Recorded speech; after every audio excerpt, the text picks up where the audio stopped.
All your base art belong to us. You're listening to Gamers Digest, a podcast where your hosts put the controllers down just long enough to talk about gaming news, rumors, and anything else they can think of. Here are your hosts, Spider1 and Mr. Factastic.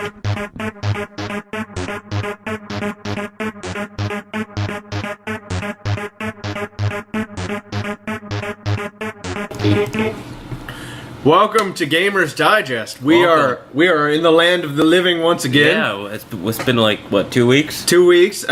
You can probably still tell, but we are still, a little bit under the weather. Yeah, we're recovering. You had it much worse than I did. Like I kind of blew through it, and I never got anywhere near as bad as you guys.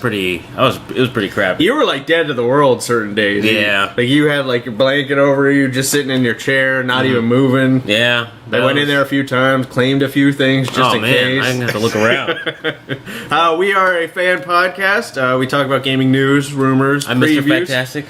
Yeah. Just jump right in there. Yeah. So who are you? Well, let me ask the question. Who are you? I'm Mr. Fantastic. I am Spider1. We are your hosts on this amazing journey. We have actually a very full show for not a lot of news. We have three previews, a review. I was actually going to do two reviews, nice. but I cut one of them because I figured nice. We're still under the weather, so I don't even know if we'll be able to finish the show at this point.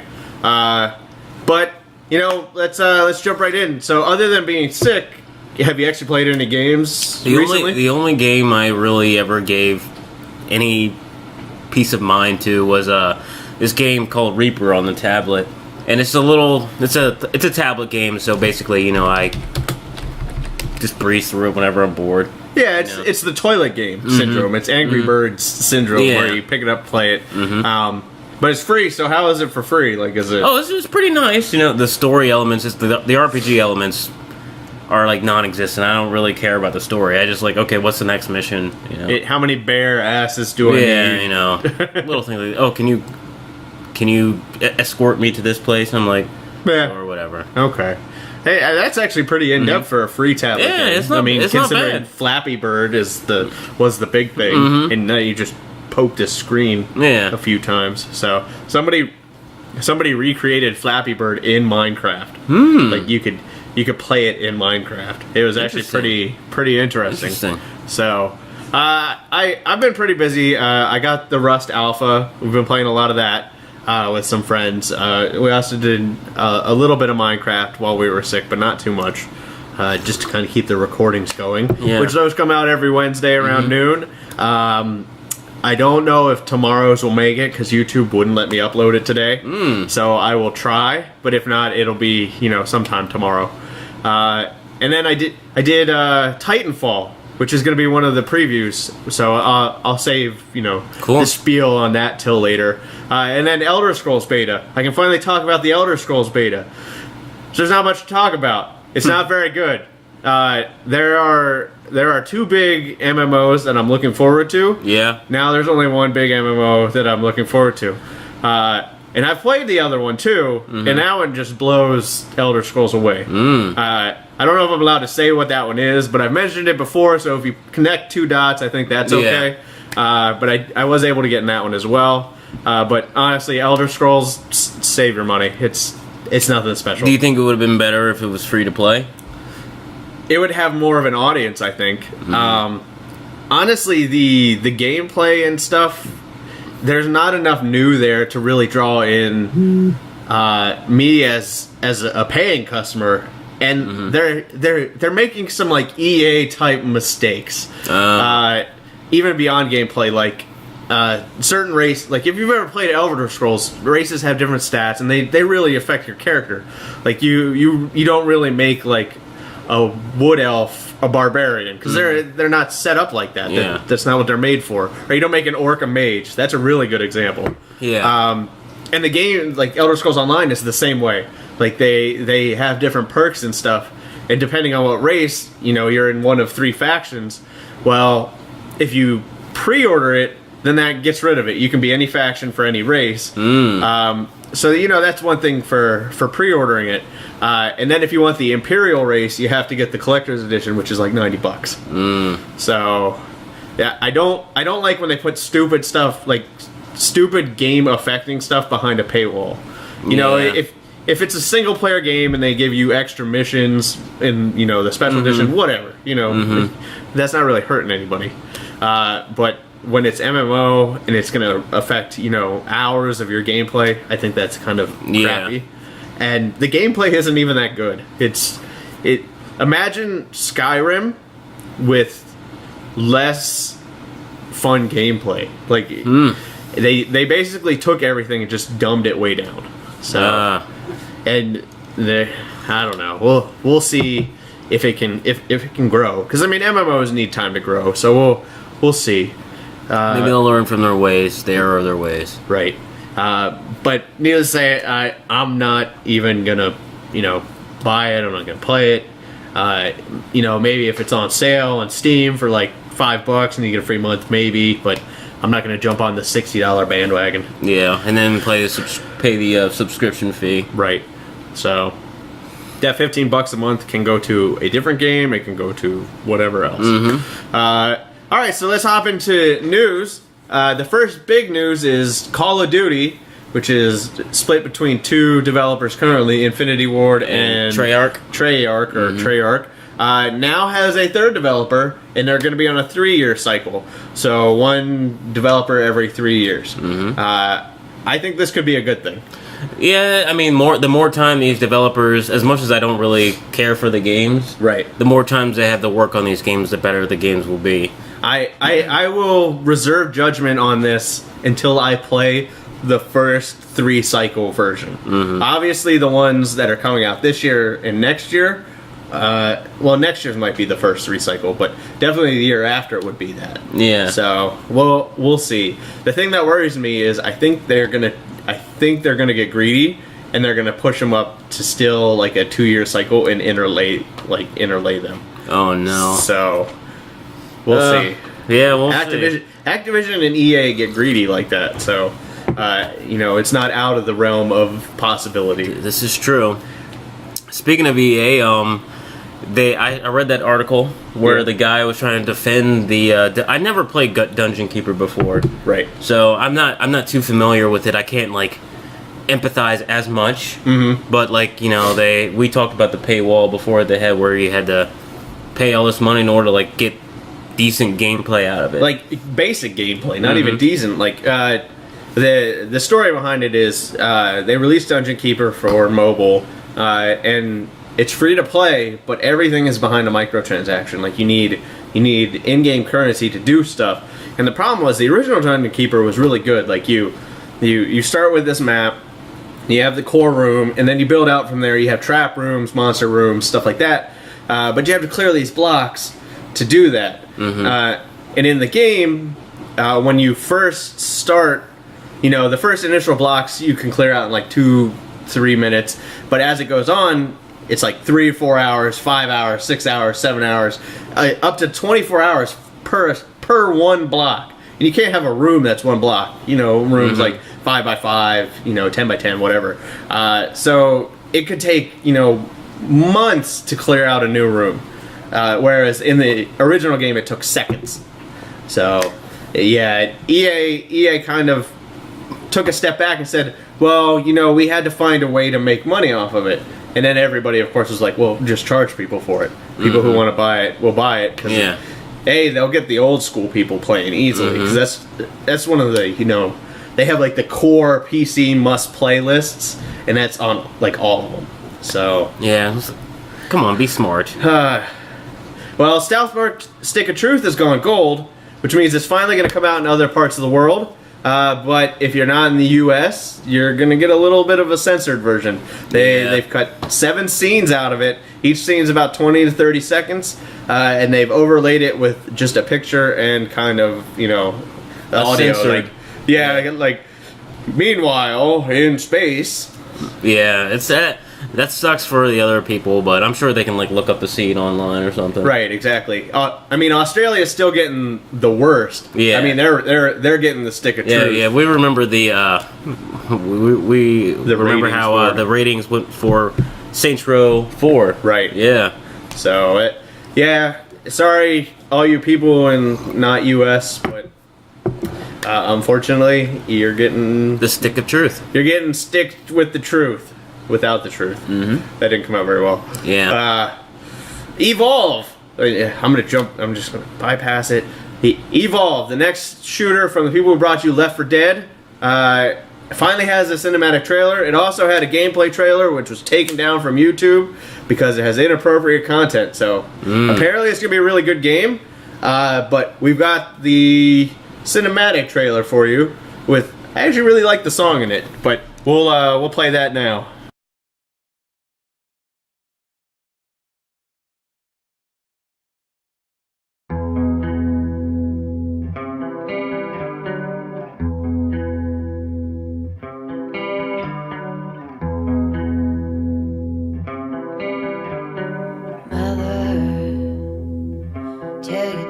Not to walk my way.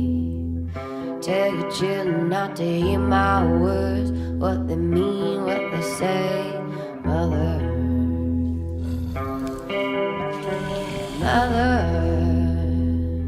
can you keep them in the dark for life? Can you hide them from the waiting world? Oh, mother, I've got to see your light. But if you wanna find hell with me, I can show you what it's like. Till you're bleeding, I'm not about to see your light.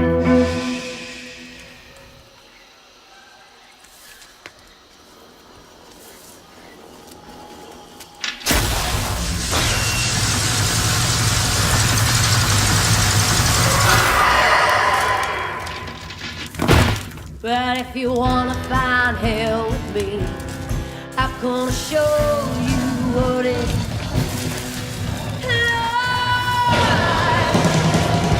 I'm not about to see your light. But if you wanna find hell with me, I'm gonna show you what it's like. I'm gonna show you what. Yeah.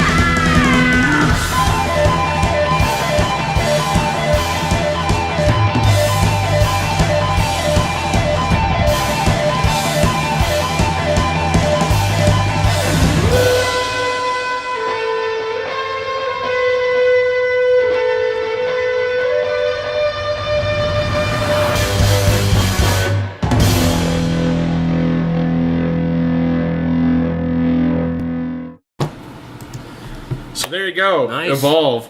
I have to give credit to that cinematic trailer, even though it is a CGI trailer. It's not a gameplay trailer, because they didn't use dubstep. They used a good song, even if it's a cover of a good song. It's still actually a good song. Yeah.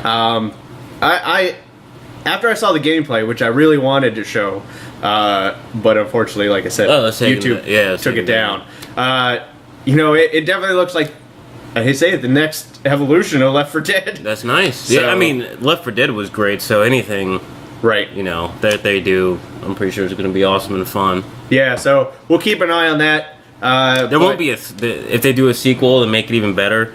There won't be another sequel. Right. Yeah. Evolve it did. Yeah. Evolved. Did. Re-evolved. There we go. Yeah. All right. Pokemon X and Y. I don't even need to describe what that is. You will get that for free if you purchase a 3DS in March with a select other game. And the select other games are pretty much any of the major Nintendo games. Yeah. Mario Land, New Mario Brothers, Donkey Kong. Any of the major, Nintendo games. So that's pretty cool. So you're getting, for the price of a 3DS and a game, you get a major free game. So yeah, that's pretty awesome. If I wasn't in the middle of doing filmmaking and stuff, I'd totally jump on this. Spending money on props and the wrong props and. Well, it's funny because I got an email from those people. They express mailed me. I express mailed the right one from another store because I need it for this weekend, and they told me that, oh, we are so sorry. We're gonna express ship you the correct order and you can keep the other mask. And I was like, you bastard. Yeah. Thanks a lot. Oh man. So now I have 3 masks. So you're a child of the 80s/90s. Varying on what day it is and your current recollection. Yeah. This is true. I am a time traveler. But Sony is making a movie about Nintendo versus Sega starring Seth Rogen. That's pretty interesting.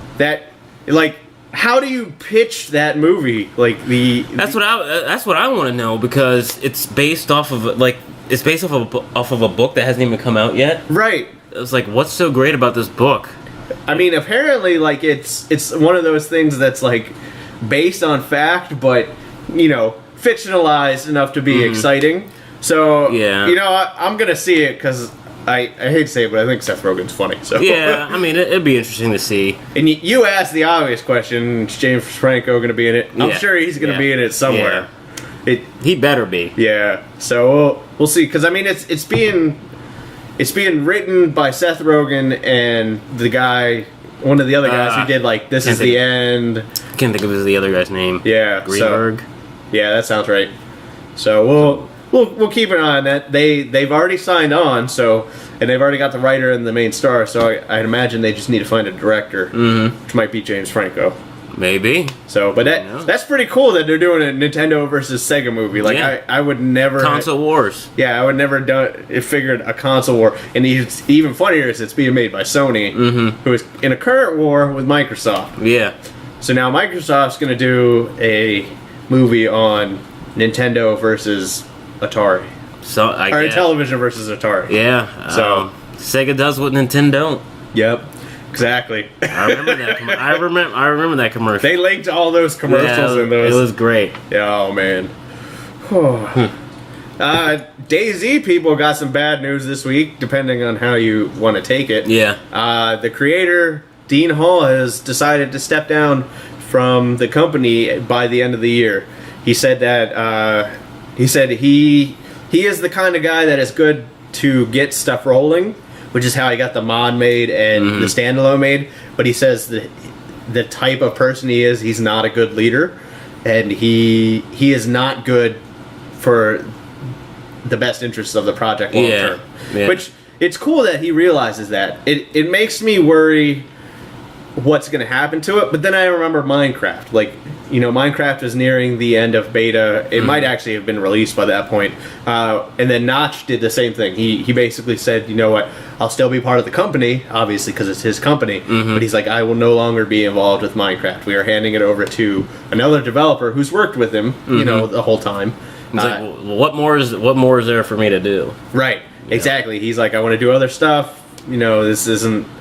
So, we'll see. If it turns out half as well as Minecraft did, I think DayZ will be just fine. Yeah. So, and I mean, it's still super popular. It's selling, it's top sold on Steam every day. So, there you go. It's competing with Rust and then whatever's on sale, but usually it's in the top 3, so can't beat that. Yeah. So, this next video is pretty cool. Legend of Zelda in first person via the Oculus Rift. Yeah, we'll play it and we can talk about it. So, we've talked about the Oculus Rift quite a bit, so I don't need to do too much intro on it, but basically it's a VR headset, 3D, you see what's going on in 3D, you can move your head, it moves with it. So, it's kind of weird to see a game like Zelda transition to that, but obviously they put a lot of work into it. So, you got the traditional Zelda, it's dangerous to go alone. Take this. And then boom, you're Link in The Legend of Zelda. And they said it's a one-to-one creation. Obviously, the software is still in beta, so I don't think it's quite done yet. But it's pretty amazing that they can translate this to 3D, and it works this well. Yeah, it's really... Yeah, it was weird. Yeah, I mean, it, like when I first watched it, I was like, all right, that's kind of cool. But the more I watch it, I'm like, wow, they really put a lot of work into this. And you can actually watch the guy's like full 20-minute playthrough. He goes through like the whole first dungeon. See, obviously some stuff's not there, but that's really cool. And if this is what the Oculus Rift, some of the stuff it can do, it's definitely going to garner attention, and it's going to sell well. The main problem they ran into is this week they announced that they run out of materials to make them. Yeah. So there's going to be a little bit of hold. They said they still have some on hand, but right now they're mostly just set for sale for developers anyway. So they're not, consumer level products, so they're still pretty expensive. But VR is going to be a thing. It's becoming a reality more every day. I think unlike 3D, I think this could actually take off. Yeah. Because it's so immersive and, for good, obviously, this is something you would just screw around with. But for, like Team Fortress 2, shooter games, it completely changes how you play. So that's pretty cool. But I was just excited to see old school Zelda in 3D. Yeah. So... Alright, so we're gonna do some previews. I will do one, you can do one, and then I'll do another one. And then we can talk about whatever my review was. What was my review? Fable Anniversary. Oh, okay. I forgot that quick. Nice. So, what do you think? Should I do Rust or Titanfall first? Let's do Rust. How about Rust, yeah. Titanfall is exciting. So we'll save that one for the end. Rust is a game like DayZ, go back to the DayZ. It's a first-person survival game where there used to be zombies, but there's no zombies now because they didn't want to be like DayZ as much.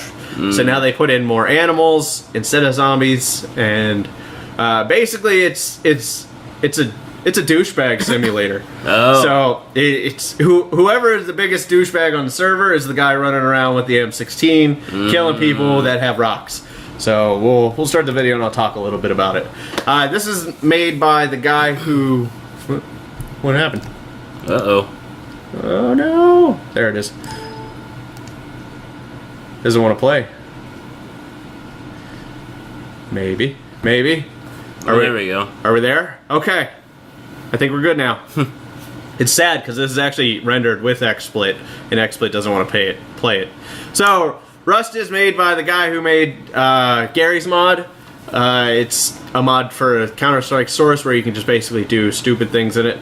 But it hinges a lot on survival. At the bottom right of your screen, I know you can't see it too well because it's smaller on our screen. But you have health, food, and radiation because there are certain radiation zones. Kind of like Fallout. Yeah, exactly. So the whole point of this is you start naked with the rock. Yes, really naked. You can see some junk, and you see my partner in crime there. And you start from scratch. You have to bang your rock against some trees, get some wood, find some rocks, make a hatchet, and then it's all upward from there till you get some M16s, and cool. There's a lot of steps in between, but you can build houses, kill wildlife. It's actually really, really cool. Like you see a player house to our left there. That one I think is actually abandoned because it looks half done or dilapidated. But it's for what it is, it's in early alpha. They're putting out patches every week. Like they actually just put out a patch today. So it actually looks kind of different than it does in the video because they changed all the sky textures. Much better. But it's $20. And honestly, if you like DayZ, you will probably like Rust. Rust has a little more of a Minecraft feel than DayZ because there's no building in DayZ. But a little less survivey feel to it. Unfortunately, the player base for Rust are like I said, they're all douchebags. So you're gonna die a lot, especially in the beginning. And then if you do die or if somebody kills you, they have access to all the stuff that was on you. So you drop everything. So you really need other people to run around with. Like it's just me and a friend that mostly play together, and we have another friend that's actually going to start So we're bolstering our numbers, and we're gonna start raiding houses and stuff. Because eventually you can get C4 and take out walls and stuff like that. That's actually what happened to Kyle. He had a house and he had all this stuff in one room, and rather than take out the doors and stuff, they just took out one wall, a C4, and stole all his stuff. He was pretty pissed. Wow. So we relocated. We went up to the mountains. We hide up there, and then when we make runs here, like we were actually looking for guns and stuff there, but. Honestly, for $20, it's a good deal. It's only going to go up. They said it's going to work just kind of like how Minecraft did. It started at a lower price, and as it goes along, you have to keep in mind that it is alpha. They make a very big point that it is alpha. So there are bugs. There are gameplay issues. There are, everything's not done. Like I said, they just retextured the whole sky. But, I mean, like right there, you get to see us killing a bear. First thing you'll notice, no crosshairs. Yeah. So you got to kind of learn. So picking up some blueprints for Kevlar. I don't know why a bear has that. That's the stuff that we're killing now are the radiated animals, and they're the ones that they replaced with the zombies. And they said they're just placeholders right now. Okay. So they said they're going to put something in, and they actually put a poll on the community page of what to replace it with, and people actually. The top 2 answers were dinosaurs and zombies. Nice. Somebody's shooting at us. Oh no, maybe I just took damage. Either way, you can bleed to death. You can die of radiation. You can die of hunger. You can die of anything in this game. Is there a hardcore mode? There is no hardcore mode, other than the fact that when you die, you drop everything. So we have a house that has all our storage and stuff behind it. Actually, we just built up. Like his mistake was he built out.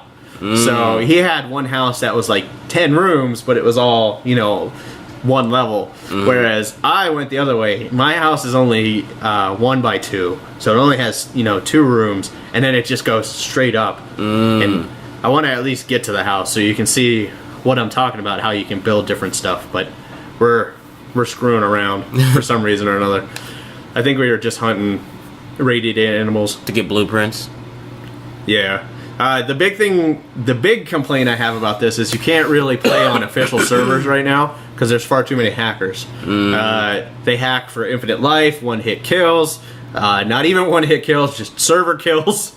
So official servers are pretty boned right now.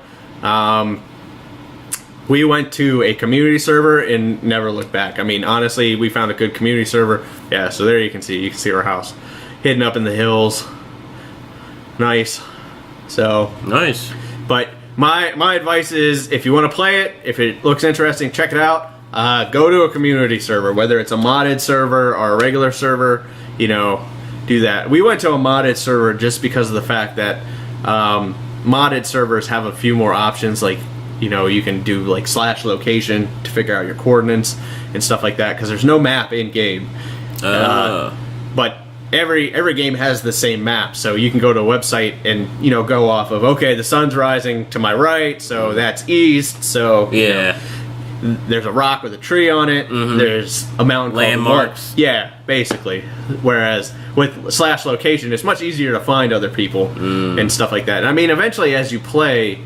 You learn. Like, we've played this area so long that we know how to get back to the house. And actually, the house is so tall now that you can see it from far away. Nice. So, but that's Rust. Like I said, I would encourage checking it out. But keep in mind, it is alpha. So you can see our gun there. Nice. All right, so you want to talk about? Yeah, I saw a game. I would say a few weeks ago, I saw just. Yeah, it was like, I watch a lot of YouTube videos. I forgot to mention that. I watch a lot of Let's Plays. I watch Let's Plays for Mountain Blade Warband. Right. And, I forget the other game.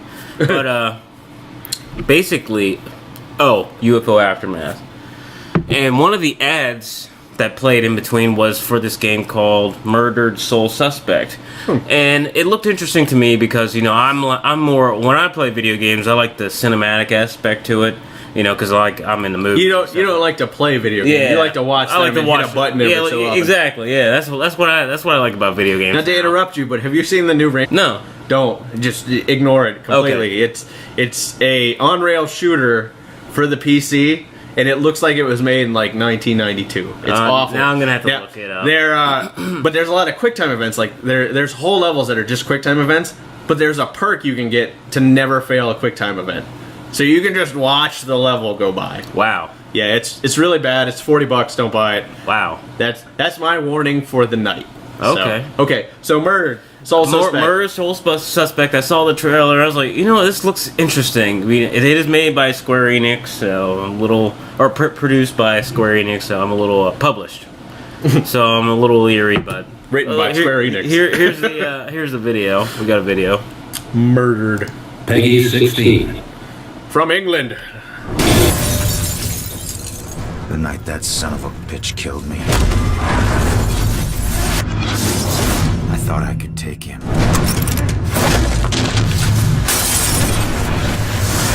I thought I knew what I was dealing with. I thought it started and ended with me.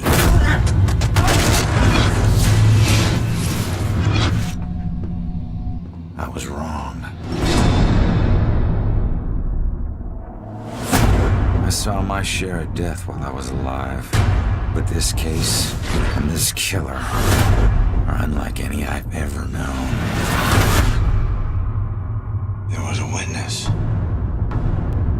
I'm not your informant, your partner, or your friend. You can see me? My mother has been missing for a few days. She was working for the cops? As a contract psychic.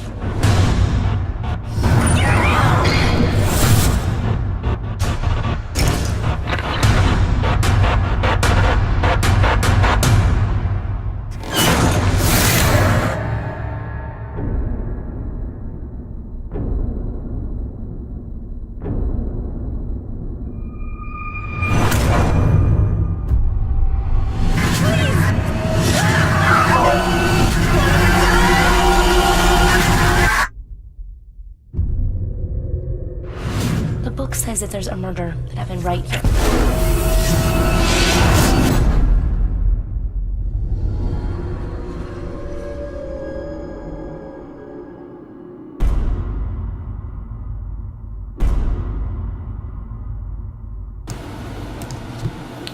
So, looks pretty cool. Yeah, it looks cool. They didn't really show any gameplay or anything, and we don't really know too much about the gameplay.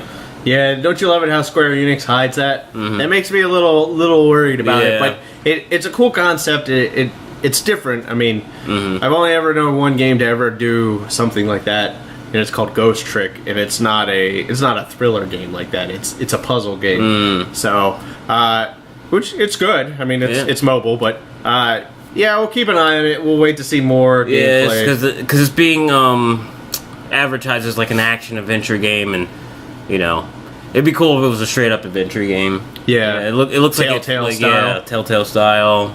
Quantic Dream. But it's interesting. I probably won't buy it, but I'll like red box it or something if I see it. It seems like that's the way to go for those kind of games. So, or wait for a PlayStation Plus sale. Yeah, or So- it's definitely not the next game you're about to talk about. No. The next game I'm about to talk about is completely the opposite of an adventure game. It is a action game. It is a shooter game, and it is probably the most hyped game of 2014 so far. It's made by the guys who made Modern Warfare before they left. But now they have their own company backed by, unfortunately, EA, called Respawn Entertainment. Luckily, EA is just producing the game. They haven't actually touched the game. So far, so good. But we're going to play the video. I think there's sound on this one, so I might have to turn it off.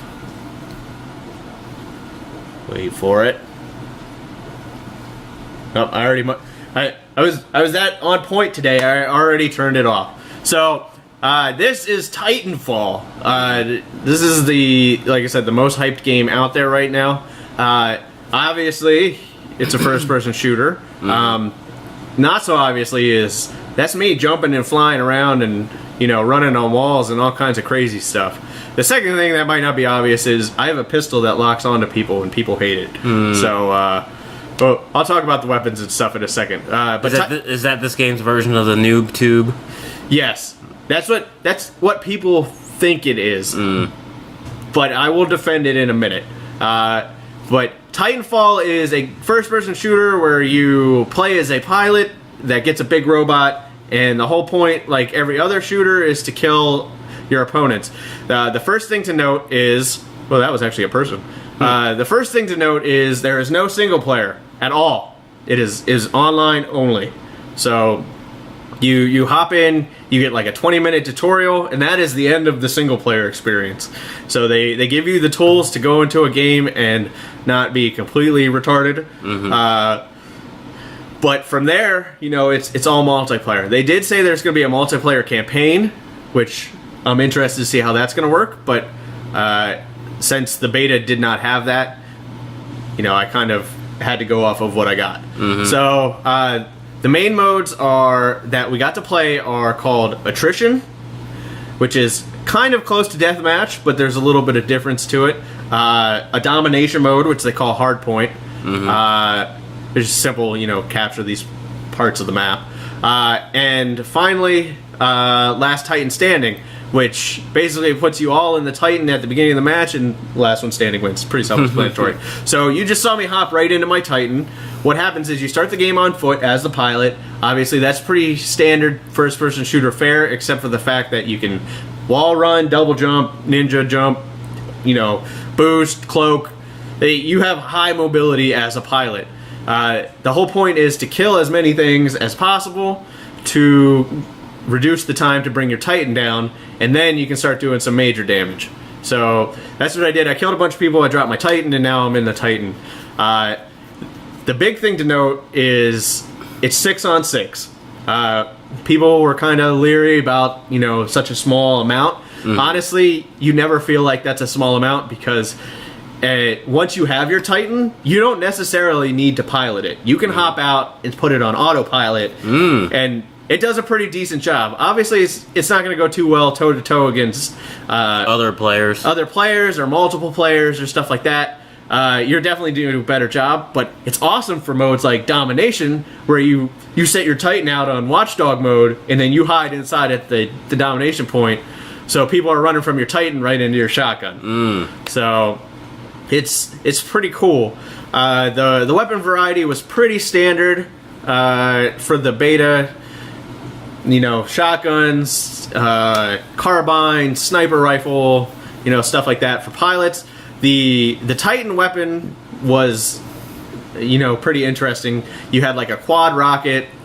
This is the 40 millimeter cannon, which is basically just like a big, cannon that I'd say it's kind of like a carbine, but not rapid fire. Yeah. And then a standard like chain gun.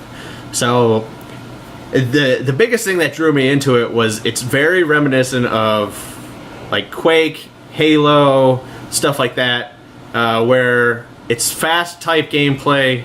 Oh, somebody actually jumped on my Titan. So you're gonna see me hop out here and either kill him or die. Oh, I actually killed him. So see how my Titan was kind of running around on his own. The first thing to be aware of is in Attrition, there are NPCs on the field. Like you'll see a lot of people running around and stuff, and you'll be like, "Well, he said it was 6-on-6."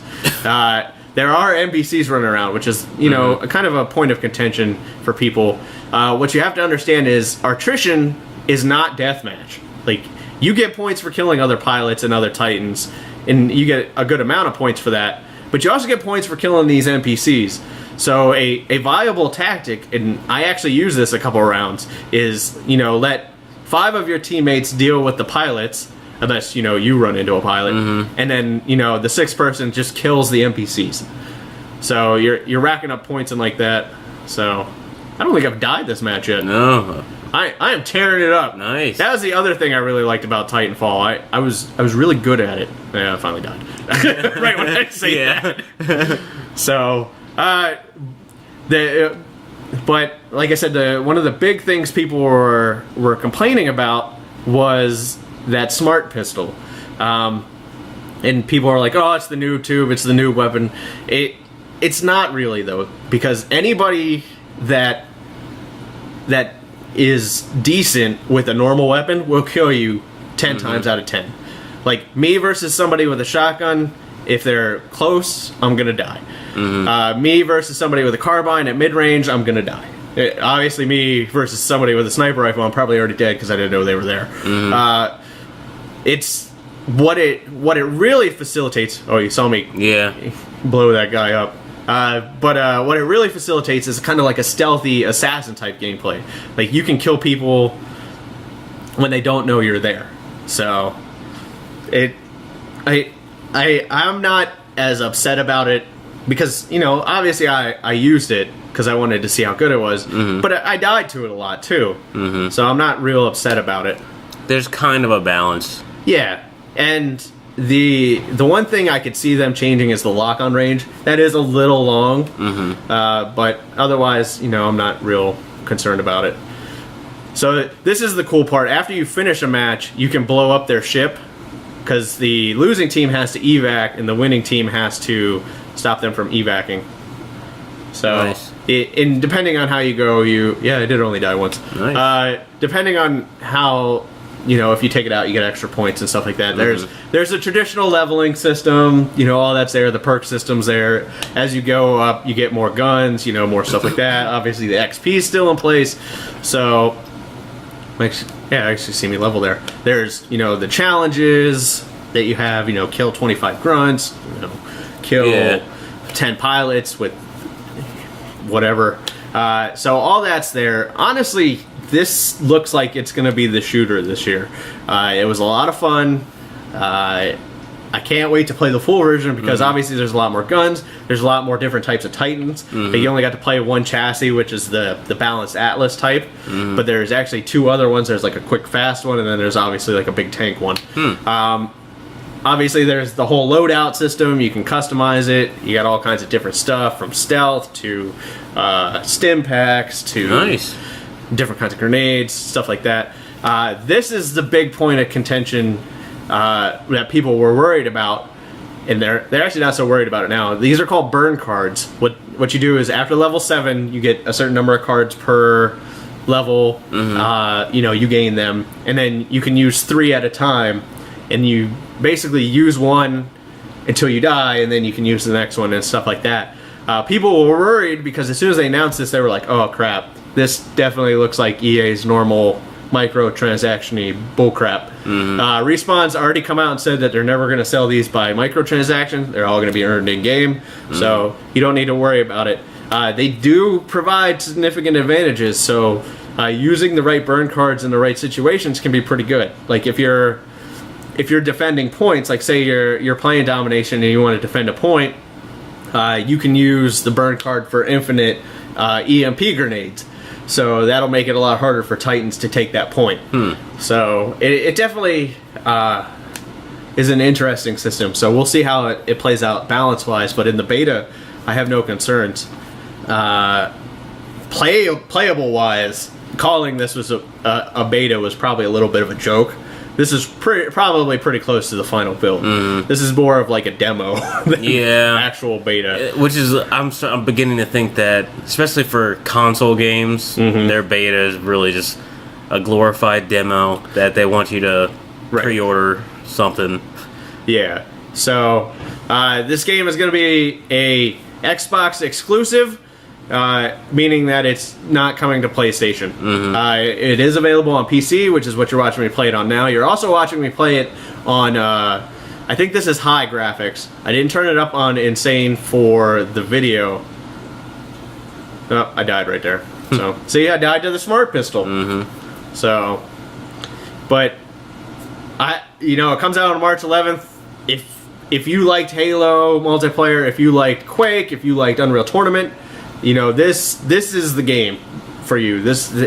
I was talking to a friend about it because he also played the beta, and I said, I haven't really played a shooter since Halo that got me this excited, because that's what it felt like. It felt like I thought I killed him there. It just felt fun. It was fast. It was fluid. a lot of fun. So you've seen some gameplay and stuff like that. What do you think? I mean, I think it definitely looks cool. I'd like to play it. I don't have a nice PC or an Xbox One, but it will be coming out eventually on 360. So yeah, I'll probably just pick it up and just see what it's like. The watered down version graphically. Yeah, they did. Like I said, it comes out March 11th for PC and Xbox One. It does come out on 360 on the 25th, I believe. I think that's right. So, keep an eye on it. Yeah, you can go out. There's all kinds of videos and stuff like that. I'm probably gonna edit a video and post it on our channel. Nothing, probably no commentary or something. Just a gameplay video. Yeah. Just so it's out there. But big news. March 11th. You will be filming your movie and starting your career as a famous director. And I will be sitting at home playing Titanfall for you people to watch. Nice. So I will do a Titanfall stream that night in place of the show. And then we can make fun of how bad I am and how good I think I am. So we'll see at that point. But I'll put it on the calendar, all kinds of stuff. Oh, that's where I actually jump on a friendly one. I forgot I do that. You actually get achievements and stuff for that. Nice. Ride, so far on a friendly, ride so far on a not so friendly kind of stuff. So, but Titanfall, I mean, it looks good. Cool. So, well, we'll keep an eye on it. March 11th, we'll see the stream. We'll see if anything more comes out. They did announce that there are going to be big monsters in it too. So I'm like, Pacific Rim. Yeah, this could be pretty cool. That would be cool. Not playable. They're just gonna be part of the environment. That would be neat. They said, they won't attack you or anything on sight, but you shoot a few rockets at them, they might get a little mad. So that's pretty cool. Like, that is nice. I didn't see that coming as like a twist. So yeah, I'm interested to see what the multiplayer campaign is. Yeah, I'm a little worried about that because I'm worried it's going to be like, go to this map, kill 10 people. Go to this map, don't lose. Kind of like the thing that they did with Halo 4. Right. So the Spartan Assault or whatever it was called. Yeah, I don't even think it'll be that involved. So I'm worried it'll be less involved than that. Okay. So 360 game I did play. It was Fable Anniversary. I got it for my anniversary, my 30th anniversary being alive. Nice. So congratulations to me. I made it this far, and I haven't died yet because there's no respawn. That's right. Yeah. So I got Fable Anniversary because I loved Fable. Unfortunately, I don't think there's any sound on this one, and if there is, there's not anymore. So like I said, it's an HD remake of the original Fable. The first thing you're going to notice is while it is HD, it still does kind of look kind of weird. So, unfortunately, you didn't get to see it there because I picked a crappy part of the video. But it involves with you starting as a little kid and working your way up, becoming a hero. Your whole family's murdered. Choose your destiny. Yeah, your whole family's murdered, so then you got to, work your way up, find who killed them, why you killed them, and then avenge yourself. And stuff like that. So you can choose your own fate. Whether you want to be an archer, a melee character, or a magic user. You can also choose certain parts of your lifestyle, stuff like that. Like if you eat a lot, you get fat. Stuff like you can own houses, have wives, all the general Fable stuff. So it's actually for the day it was pretty cool. It never lived up to what's his face, Peter Molyneux's hype, but it was innovative at the time. Yeah. Unfortunately, the gameplay has not aged well. The gameplay translates 1-to-1 from what it used to, and it is not good. It's rough. Yeah, it is not good adventure gameplay. Like the combat system is very, very archaic, and it is very. Look at that stupid mustache. Why do I have that stupid mustache? I don't know. Yeah, it does not flow well at all. So let's see if we can skip ahead a bit. Is there combat anywhere in this video? Yeah, there we go. You get to see a boss fight. So, I mean, it looks good, but Yeah, that definitely does look good graphically. yeah, the character models look the player character model looks kind of funny because based on your choices, good or evil, or what kind of character, what kind of build you had, you look kind of funny. So, what kind of haircut, stuff like that. So, What kind of mustache you have? yeah, he can look kind of funny. And the one thing I didn't like is 20 minutes into the game, once you're an adult, you look like you're 50. Wow. So, they age you so terribly. But, yeah, the combat system is rough. You have a dodge and block button. That's right, a dodge and a block button. So, if you hold block, you stand there, and if you even think about hitting the stick, you roll. So that's why you see this guy rolling a lot. Sword play, that's it. You got dodge and block, and then you have one button to attack.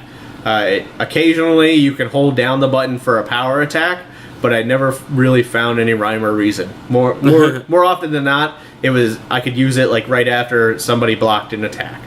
So, I went the archery route because I tried the melee route and I didn't like it. And by that point, I didn't want to invest a bunch of stuff into magic.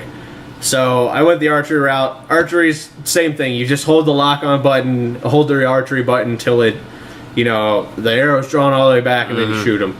So it Pretty straightforward. Yeah, I mean the problem was melee was really hard to play as, and archery was really easy to play as. I did go back and learn some magic and kill some stuff with that, and it was the same thing as archery. It was just really easy to play. So, boss fight really wasn't that hard. You just kind of roll and then hit him, roll and then hit him. This part's kind of spoilery, so if you don't want any spoilers, don't read the text. But yeah, I mean, honestly, it's good, but I'm gonna give it a 6.5. So it's one of those games I probably should have left in the memory vault. Oh. So, especially since I remember Fable 2, and Fable 2 gameplay wise was much better, but story and other stuff wise wasn't quite so good. And Fable 3 was just really bad. So yeah, I remember the opening cutscene to that, and I just yep. I didn't. So I didn't mean, wanna play. Fable Anniversary is cheap. It does include the Lost Chapters if you never played those. Those are actually really good. The combat in them gets a little bit better because they got rid of a lot of the cheap enemies. Cool. But still suffers from a little bit of the archaic gameplay. Honestly, if you're a big Fable fan and you want the complete set, I'd go for it. If you have kind of the nostalgia thing, maybe check it out because it is cheaper. I mean, it's only $40. And there is a lot of gameplay to it. Just know that it doesn't have that modern feel to it. It's not going to flow like God of War or Devil May Cry or some of those other hack and slash games that are out there. You just have to keep that in mind that this is a game that was made 10 years ago. Yeah. So for a controller that was this big. Yeah.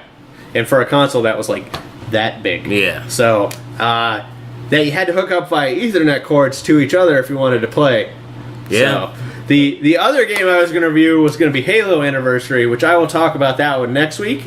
And the preview to that is an anniversary game that was done right. So we'll I'll grade that one next week. Cool. So we'll do that. We have a deal of the week. It is for our PlayStation users. I don't want to just pick PC deals because they're the easiest. Which there is a lot. Humble Bundle just added a bunch of new games there for $5, including Fez and Guacamelee. So big name indie games. Is that a thing? Big name indie games? I guess. Indie games that aren't so indie anymore. But PlayStation Network's having its back to 2013 sale. I mean, we're only 2 months in, but everybody misses 2013 already. You can get a lot of stuff on sale. They got a lot of the big games Walking Dead is the big one. Walking Dead Season 2, Season Pass, $10 for PlayStation Plus members, $15 for non-PlayStation Plus members. So you save $5 or $10 depending. They had some other ones like I think Beyond Two Souls is on there. Ooh, nice. Maybe. I think I got rid of the link. So, but there's a lot of games on there. Go straight to the PlayStation Network. You'll see the Back to 2013 sale. PlayStation Plus members get at least 50% off, if not more. Some games had like 70 to 80%. Ridiculous. I don't even know what the current Xbox deal is. Yeah, who knows? Let's Who knows? see. Who Back cares? to 2013. Let's see. So you can get Diablo 3 for like $35 for These are all going to be PlayStation Plus. Dragon's Crown for $17. Grand Theft Auto Vice City. Injustice, yeah, that's a big one because that's the Ultimate Edition. Yeah. Neo no Kuni for $7. Wow. Persona 4, Rayman I got you that Legends for Christmas. Yeah, I haven't started that one yet. Spelunky. There's a lot of games on there that are cheap. Terraria Wow. for $6. So definitely check that out. Wolf Among Us is on there. PlayStation Plus, there's a lot of good games running the gamut from fighters to RPGs to Diablo, whatever you consider it. Diablo is like its own genre. The click and loot genre. So we are not doing Minecraft after the show today because I don't know about you, but I'm probably not going to be able to talk tomorrow at work. Yeah, I'm like, my tongue is like getting numb. I definitely noticed in the review I was kind of like stabbing. So we will be back next week at 8 o'clock. The week after that, we will not be doing a show, but we will be doing the Titanfall stream. Look for the Minecraft videos every Wednesdays. Other than that, that's it. I think that was a good show. I told you we had a full show, even though we only did like 5 news stories. So all right, well, pretty awesome. See you next week. Adios.